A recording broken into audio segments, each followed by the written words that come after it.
नमस्कार बंधुओं, आपका एक बार फिर से स्वागत है हमारे YouTube चैनल विचार प्रवाह द सोशल पल्स बाय दीप मिश्रा में।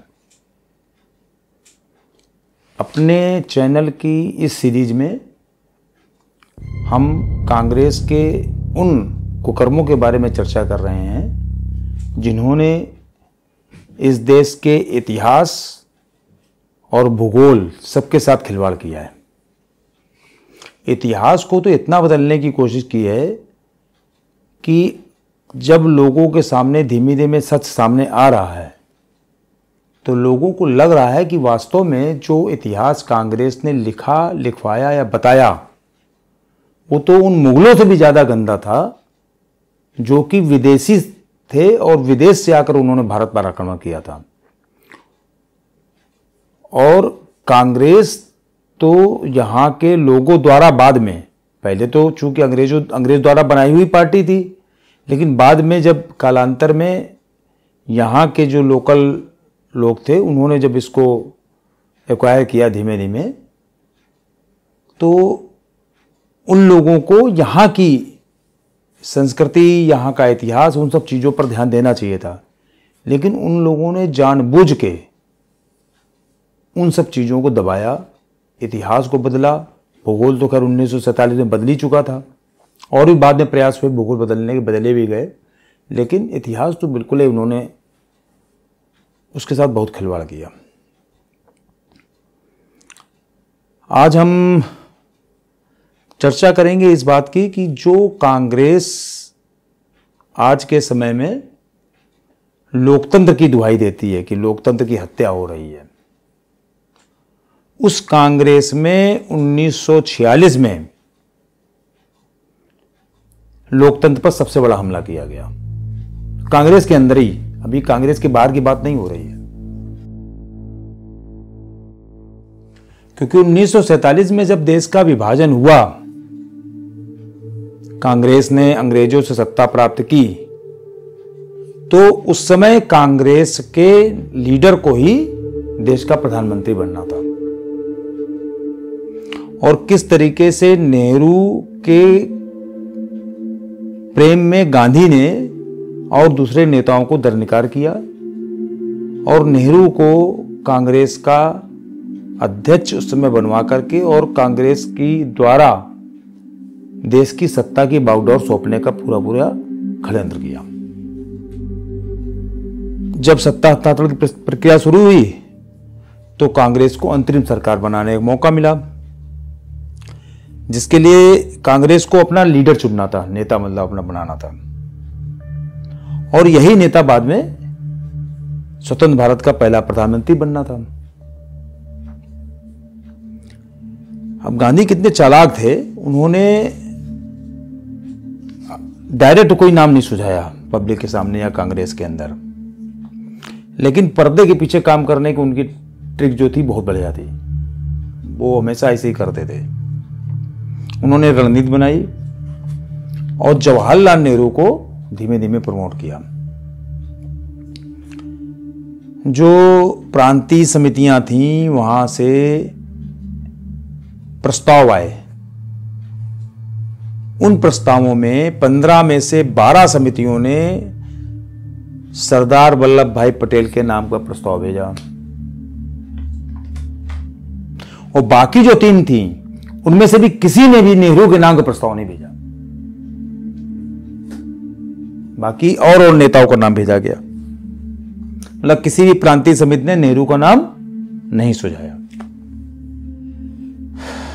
अगर इसी प्रक्रिया का पालन हुआ तो क्या होता, नेहरू प्रधानमंत्री न बन पाते, सरदार पटेल बनते। लेकिन हो इसका उल्टा गया। अब उसमें जो था ट्रिक कहां से लगी, वो गांधी जी की लगी। उन्होंने कांग्रेस के अंदर ही लोकतंत्र का गला घोंटा।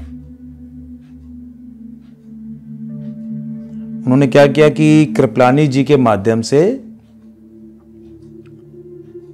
उन्होंने नेहरू के नाम को आगे बढ़ाने की कोशिश की और इवन हुआ क्या कि जब नेहरू के नाम का कोई भी प्रस्तावक कांग्रेस के अधिवेशन में नहीं मिला तो नेहरू ने यह धमकी दी कि अगर मुझको कांग्रेस का अध्यक्ष नहीं बनाया गया तो मैं कांग्रेस की कार्य समिति में भी नहीं रहूंगा।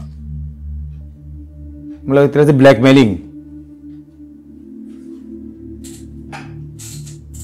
गांधी ने हस्तक्षेप किया, सरदार पटेल को अपना नाम वापस लेने के लिए तैयार किया और सरदार पटेल ने संघर्ष नहीं किया, वहां पर वो गांधी के सम्मान में पीछे हटे, समझौता किया उन्होंने यहां पर।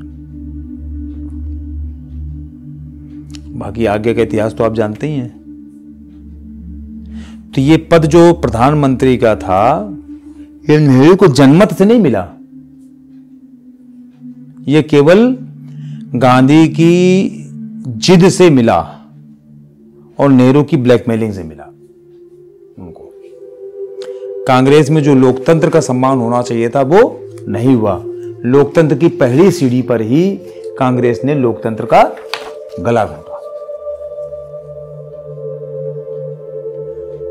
ना प्रधानमंत्री के लिए कोई चुनाव हुआ, ना कांग्रेस की प्रांतीय समितियों की आवाज को सुना गया। जो नेहरू की व्यक्तिगत भक्ति के लोग थे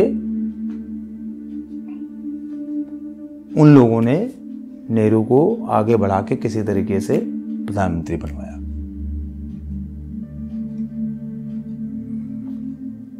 इतिहास में हम लोग कहते हैं ना कि 1943 में भारत ने लोकतंत्र पाया, लेकिन सच्चाई क्या है कि लोकतंत्र का पहला जो खून किया गया 1946 में किया गया और कांग्रेस ने किया, अपने ही अंदर किया, नेहरू को प्रधानमंत्री बनाने के लिए। इसके पीछे नेहरू का अहंकार और गांधी उनकी सत्ता की भूख और गांधी का हस्तक्षेप, वो किस कारण से ये करते थे ये बहुत ही मतलब वास्तव में देखा जाए जांच का विषय है कि क्यों इतना नेहरू प्रेम करते थे वो। अब हम मान लो सोचें ये कि अगर नेहरू की जगह अगर पटेल होते प्रधानमंत्री तो कैसा होता देश। क्योंकि कांग्रेस ने तो जो भारत के वास्तविक शिल्पकार थे एकीकरण के, उनको किनारे करके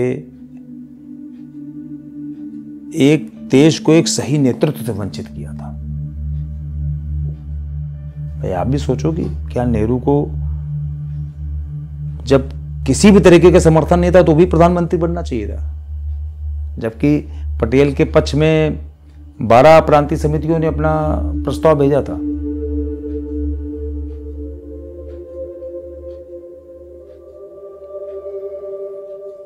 तो ये है कांग्रेस का कुकर्म का एक और अध्याय है। बहुत श्रृंखला है, बहुत लंबी लाइन है।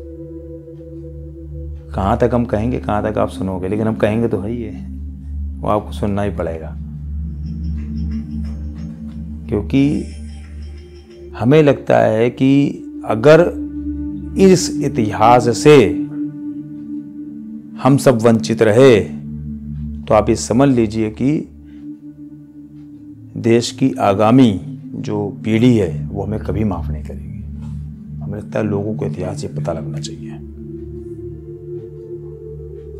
मिलते हैं ब्रेक के बाद।